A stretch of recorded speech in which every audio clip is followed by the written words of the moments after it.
everybody, what I'm going to do now is take you through each letter from A to Z through the T-line alphabet. You'll notice how each letter does resemble some of the alphabet that we already know. Okay, so here's letter A.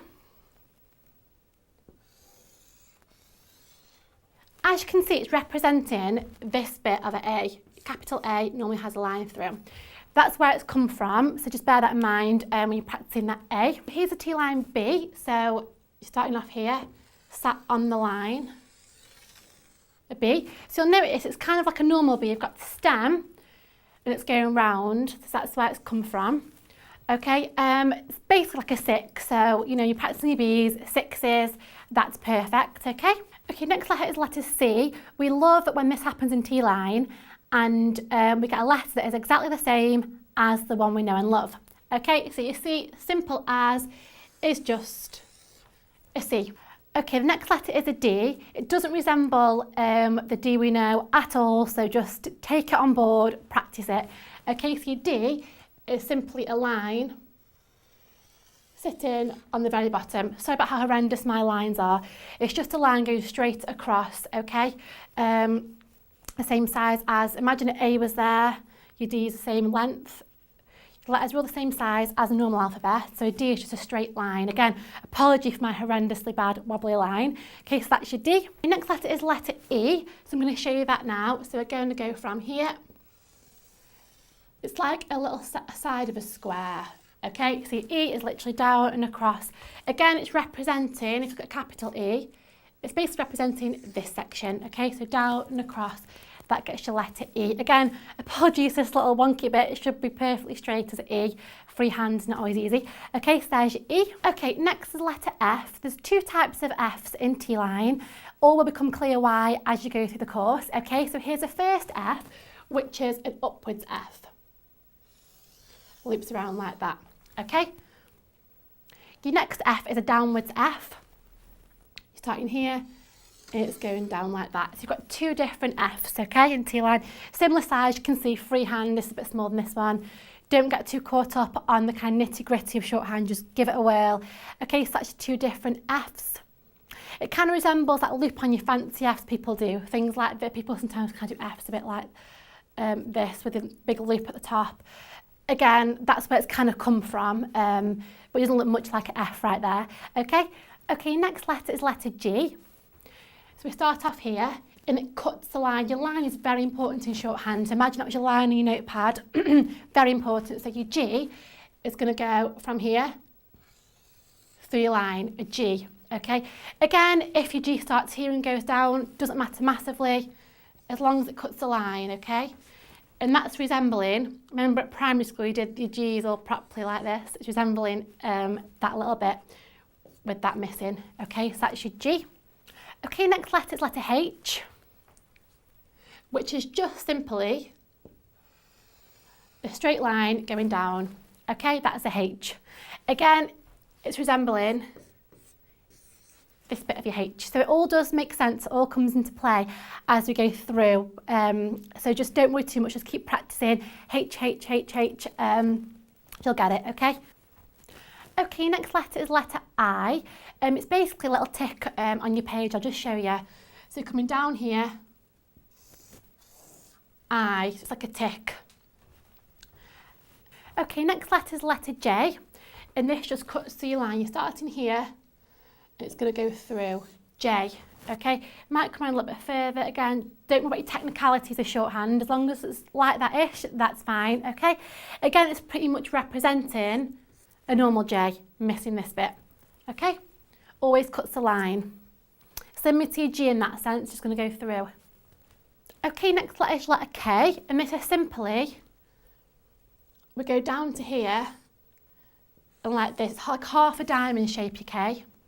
And again, you can imagine it's using this bit of your normal K. That's where it's come from, okay?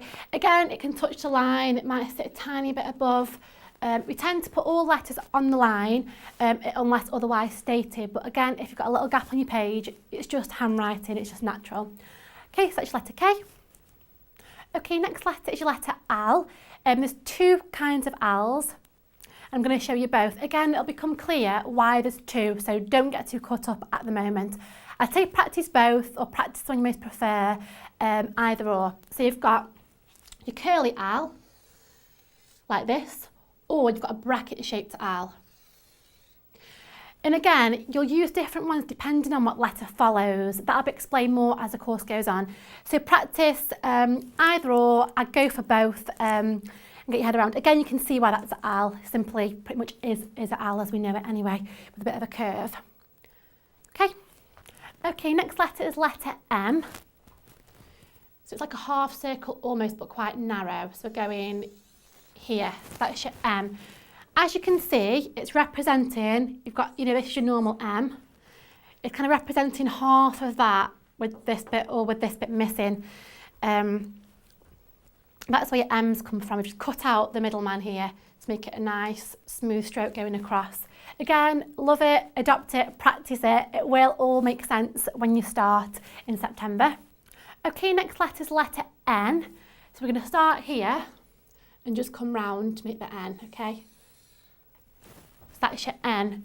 As you can imagine, it's almost taken off this little guy at the top to make your N. Again, just learn to love it, give it a practice. Okay, your letter O is simply an O. We love when this happens, rare, okay, so love it. Here's your big O, just simple, big circle. Okay, the next letter, guys, is letter P. Okay, so it's a straight line going down. Now, ignore my sometimes wobbly lines, okay, it's going straight down. Note it cuts the line, okay? So don't say to me, Rosalie, what's the difference between a H and a P? It's just a line, okay? No, your H sits on the line, like so. Your P cuts the line, okay? So small differences change the whole word, the whole letter. So make note of that. So your P cuts the line. Okay, next letter is letter Q. So just notice how this goes through the line. Q, okay, so it's been looped around like so. So that's your Q. As you can see, there's no real representation at all of the Q, so you've just kind of got to take it on board, learn to love that one. Okay, next letter is your R, and it's just a line going straight upwards, okay, so you can just see, that's your R. Just a line straight upwards. Doesn't matter if it tilts a little bit, don't be worried about specifics, just get a line going upwards. You've not got time to think about it when you're practicing, okay? There's your R. Again, arguably kind of representing your R when you do it like that, the line going up-ish, but again, it doesn't represent it too much, so just sit there, R, R, R, R, R, you'll be fine. Okay, next letter is letter S, and it's simply just a circle. Again, just got to get your head around that. That's an S from today and forevermore in T-line, so again, just adopt that. I know it's similar to the O, you would never get them confused in context, so just make sure, again, just keep practicing, just small circle, just keep practicing. Okay, that's your S. Okay, the next letter is letter T. Very important, notice T-line. That's a T-line shorthand we're learning. Imagine this was a line of your reporter's pad. Your T would cut here, right in the middle, okay? So if I said draw a letter T, then what you'd do is you just do this, T, okay? It'd just be a line across your page, so a small line. So that's what we call it T-line. Arguably, it's representing the top of a T, you could say. Okay, next letter is letter U. Now this is similar to an actual U, if not the same, so it just curves around or something like that. A little U sat on your line. It's like a horseshoe. Again, if it's not, it doesn't go in too much, doesn't matter, just make sure it's something like that. Again, don't get too tied down with is it perfect, okay? It's never going to be perfect, and we love that. Okay, now is the V, and it simply is a V. So again, got a few of these, but it's the same letter as in the alphabet. So your V, simply spot on. Okay, next letter is your W. And it's similar to your M, so your M goes over this way, your W is going under this way instead, okay? So we're going from here, back to W. Exactly the same as your M, but upside down. So imagine, your W's like this, yeah? We've cut out the middleman, we've got the nice curve going across. Okay, so there's your W. Okay, we're almost there, guys, almost the end of the alphabet. So we're on to X now. And again, gotta love this, it's just an X. Okay, simple as across. So again, no reason for practicing that too much, so I'm sure that you'll know that one already. Okay, next is letter Y. I'm going to show you how that's created. We're going from here down to here, and you can see, you know, a normal Y would be like this. You've chopped off the end of that to make a Y like so. Okay, you've reached the end of the alphabet now, so here's a Z, your final letter. Don't get too worried, your Z doesn't come up that often, but obviously we've got to learn every letter.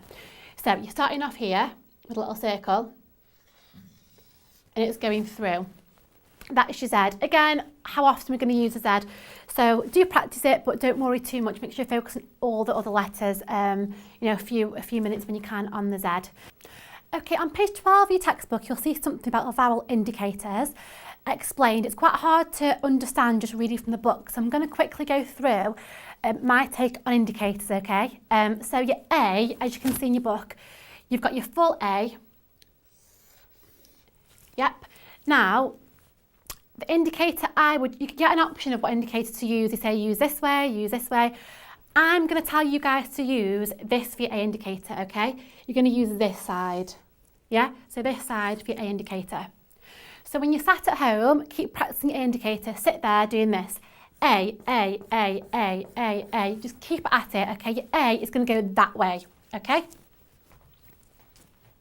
Now, your I indicator is going to go the opposite way. That's going to go this way. Okay, so you're going to sit at home and you're going to go I, okay? And you're going to keep practicing those.